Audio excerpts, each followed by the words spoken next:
ఏది మనదనుకుంటా ఏది కాదనుకుంటా లేని తలరాతని వెతికే మనసుకు ఏమని చెబుతా ఎంత కని దిగిపోతా ఎంత కని దిగులవుతా రాని మమకారాన్నడిగి ఎంతని పరుగులు పెడతా. ఈ ప్లాట్ఫామ్ మీద నేను నుంచున్నా, పవర్ స్టార్ పవన్ కళ్యాణ్ నుంచున్నా, mega power star Ram Charan నుంచున్నా, రేపు ఇంకెవరు నుంచున్నా, అదంతా ఆయన వేసిన రోడ్.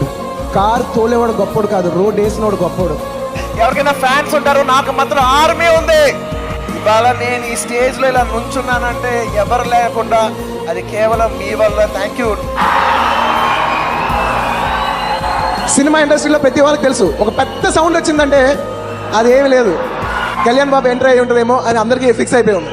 ఏ పెద్ద సౌండ్ వచ్చినా కళ్యాణ్ వచ్చారా అంటుంటారు. నాకు ఎవరిని చూసినా అలా అనిపించదు, కళ్యాణ్ బాబు ఒక్కరిని చూస్తే అలా అనిపిస్తుంది. Star, real star.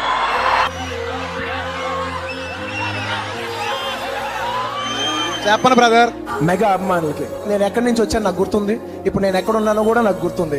అంటే ఒక సినిమా బాగుంటే జనరల్ ఆడియన్స్ వచ్చి సినిమా చూడొచ్చు, కానీ సినిమా బాగోపోయినా వచ్చేది ఒక మెగా అభిమానే. ఫస్ట్ టికెట్ తెగేది ఒక Chiranjeevi fan they.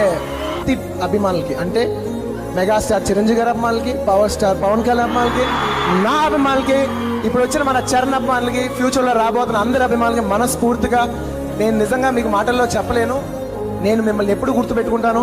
My dear fans, my army, నా ఫ్యాన్స్, నా army. Thank you my dear fans. Fans అంటే తప్పు అవుతుంది, నా ఆర్మీ అనాలా. మై డియర్ ఫ్యాన్స్, నా ఆర్మీ.